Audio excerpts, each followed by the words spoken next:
tal? ¿Cómo te va? Que Dios te bendiga, a vos que nos estás mirando y nos acompañás a través de las plataformas digitales. Te doy las gracias por estar aquí un día más. Mi nombre es Gonzalo y hoy quiero compartir con vos otro atributo de nuestro Dios, la misericordia.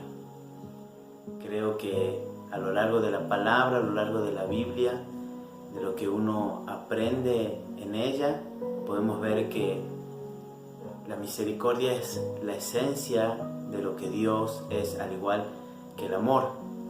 A lo largo de la Biblia vemos cómo se manifiesta la misericordia, no solo en el pueblo de Israel en el Antiguo Testamento, sino en muchos otros pueblos a través de la vida de Jesús en el Nuevo Testamento.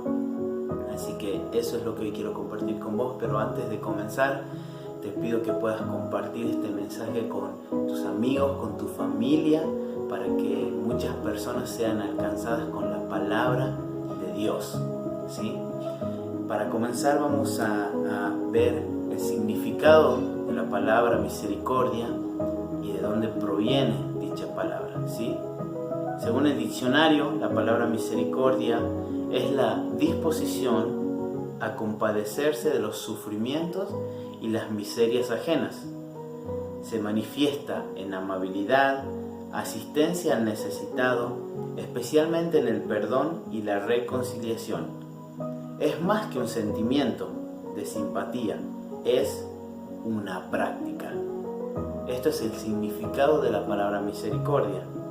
Su etimología, o sea, su origen, proviene del latín misere, que significa miseria o necesidad, cor o cordis, que significa corazón, e ia, que significa hacia los demás.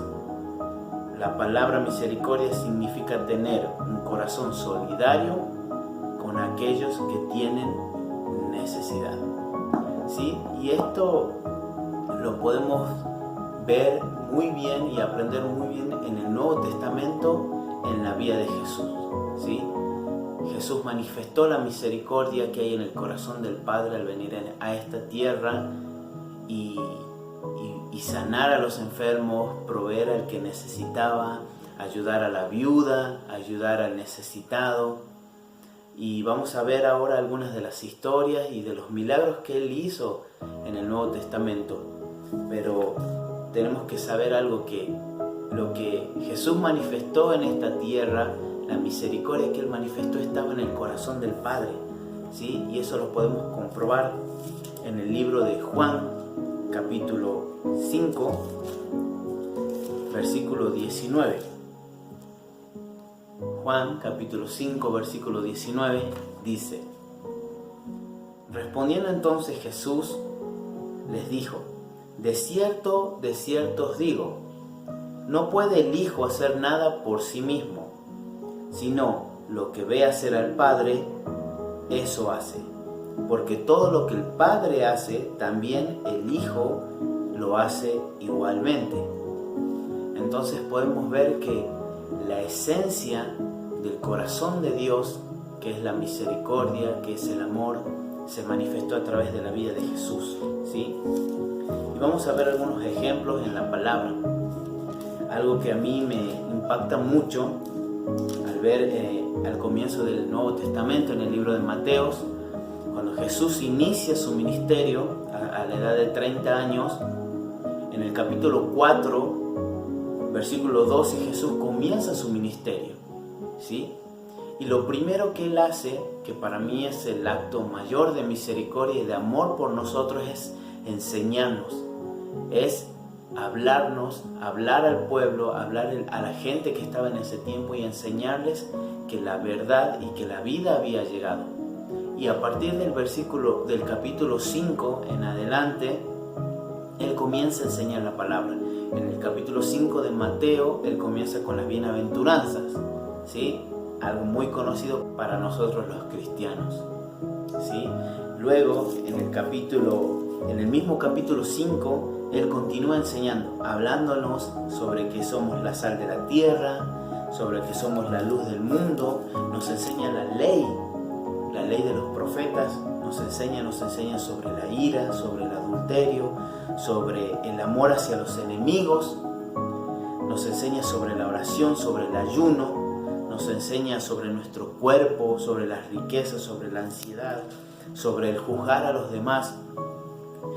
Jesús, aquí vemos en la palabra de Dios, desde que inicia su ministerio, en el capítulo 5 hasta casi el final del capítulo 7, comienza enseñándonos de manera espiritual.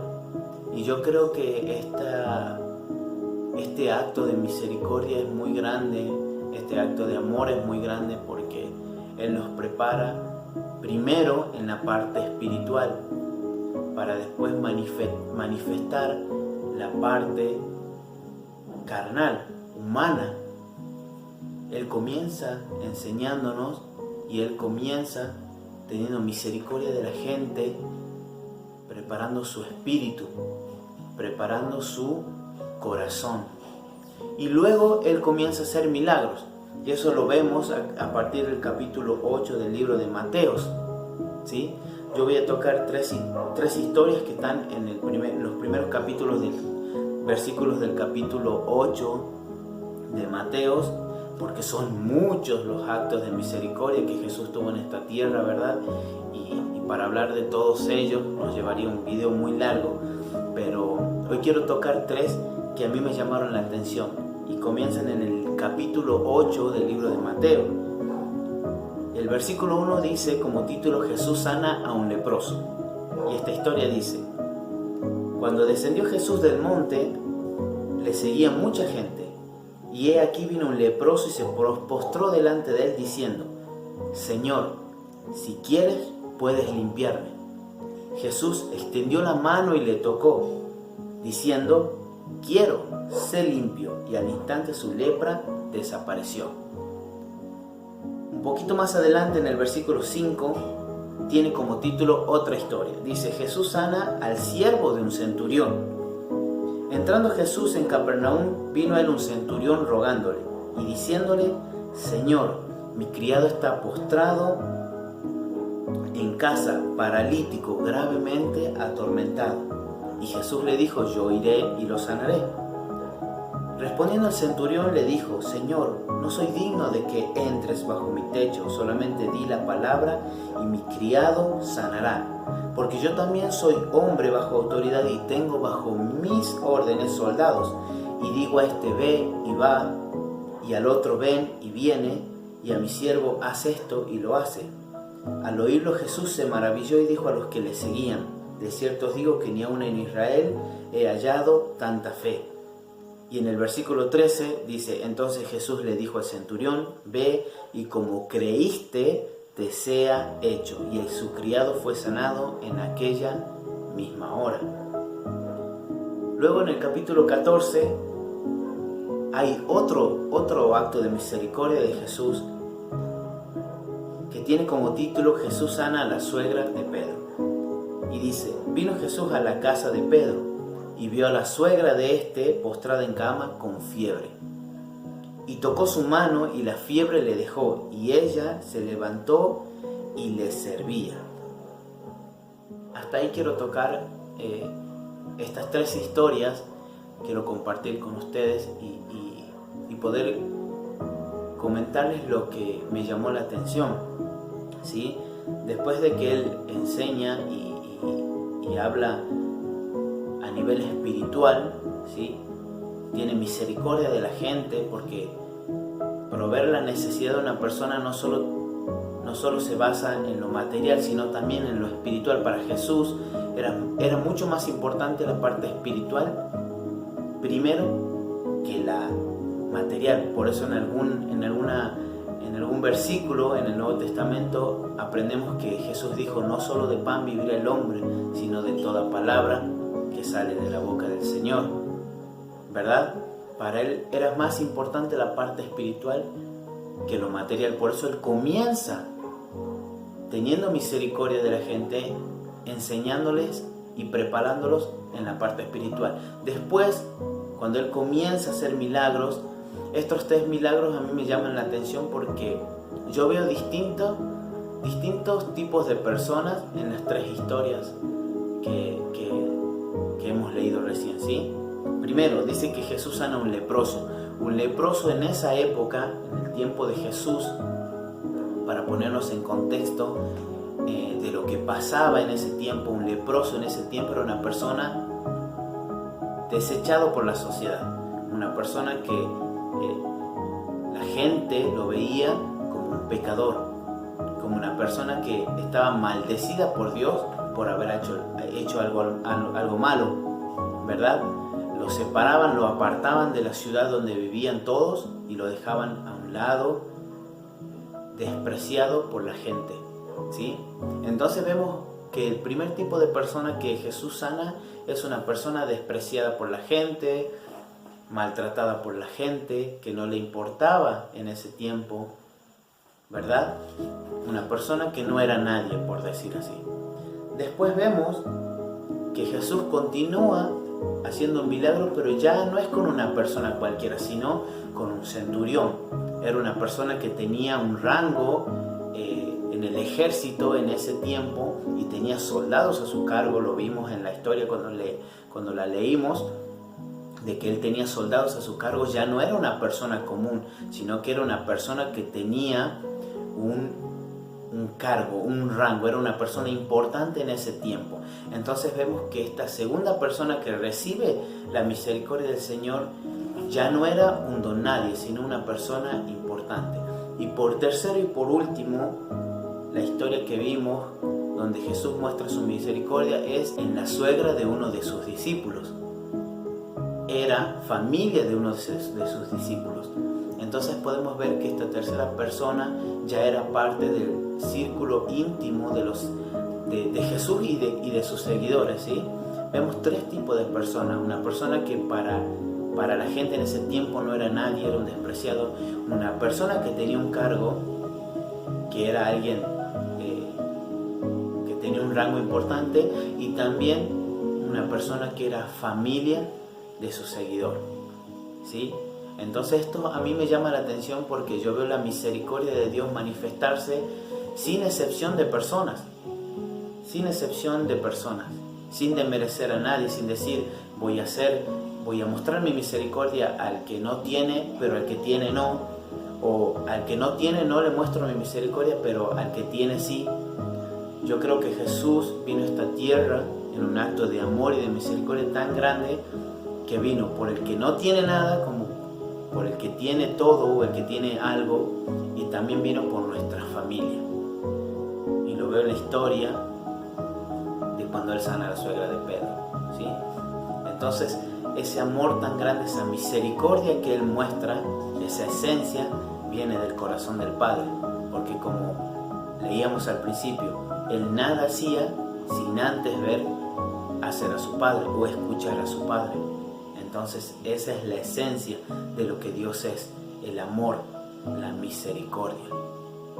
Ahora, en ese tiempo también había otro grupo que no era tan misericordioso, ¿sí? Era un grupo de fariseos, de escribas, de maestros de la ley, personas que sabían y conocían la Biblia, se la sabían de memoria, y para ellos la misericordia no era tan importante, sino que para ellos eran más importantes los sacrificios.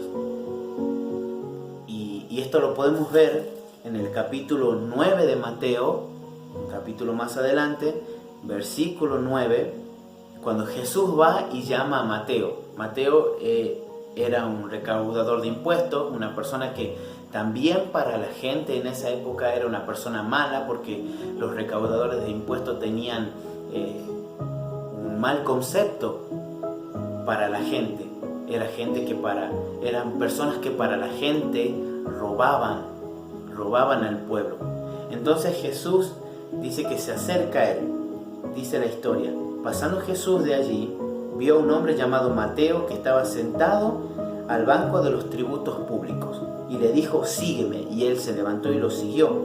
Y aconteció que estando él sentado a la mesa en la casa, he aquí que muchos publicanos y pecadores que habían venido se sentaron juntamente a la mesa con Jesús y sus discípulos. Cuando vieron esto, los fariseos dijeron a los discípulos: ¿por qué come vuestro maestro con publicanos y pecadores? Al oír esto, Jesús les dijo: los sanos no tienen necesidad de médico, sino los enfermos. Id pues y aprended lo que significa misericordia quiero y no sacrificio, porque no he venido a llamar a justos, sino a pecadores al arrepentimiento. Este grupo le molestaba que Jesús se diera o se sentara a la mesa y compartiera con personas que eran pecadores para ese tiempo, para ellos, personas que eran publicanos, que eran cobradores de impuestos. Para los fariseos de esa época, para los maestros de la ley de esa época, ellos eran pecadores. Y al venir Jesús y al estar con ellos se enfurecían en su corazón, se enojaban, se molestaban. ¿Por qué? Porque no había misericordia en ellos, no había amor, no veían que esa gente necesitaba. Como decía Jesús, el que necesita el médico no es el sano, sino el enfermo. Y el que necesitaba de Jesús o de la misericordia y el amor de Jesús eran esas personas que tenían errores, como todos nosotros lo tenemos, por eso necesitamos del amor y de la misericordia de Dios. Pero esas personas se molestaban, no querían. ¿Por qué? Porque no había misericordia en sus corazones. Por más que ellos se conocían la palabra, por más que ellos la sabían de memoria la palabra, no había misericordia en ellos. Por eso Jesús los reprende y les enseña y le dice: vayan y aprendan lo que significa tener misericordia, lo que dice la palabra de tener misericordia y no sacrificio. No tanto sacrificio, sino más misericordia hacia la gente. Ahora a mí esto me deja una enseñanza muy importante y es una pregunta, es: ¿de qué lado estoy yo? ¿En qué lugar me encuentro como cristiano, como hijo de Dios que imita a Dios, verdad? ¿De qué parte o de qué lado estoy yo? ¿De los que tienen misericordia o de los que se molestan y no tienen misericordia? Esa es una pregunta que yo debo hacerme cada día. ¿De qué lado estoy yo? ¿Estoy manifestando el amor, la misericordia que Jesús manifestó en esta tierra? ¿Estoy manifestando la esencia de lo que Dios es con la gente que necesita? Que Dios nos ayude para que podamos ser del lado de los que tienen misericordia, ¿verdad? Y podamos contagiar a otros de ese amor, de esa misericordia, mostrando la esencia de lo que Dios es. Te doy gracias por compartir en este tiempo con nosotros. Te bendigo y le pido a Dios que te ayude, que nos ayude para que podamos poner en práctica su palabra, para que podamos mostrar su amor y su misericordia a la gente que lo necesita, porque, como dijo Jesús, es el enfermo el que necesita de médico, porque Él vino por los pecadores para que se puedan arrepentir y conocer el camino de la verdad y la misericordia y el amor de Dios. Que Dios te bendiga y hasta el próximo video. Chao.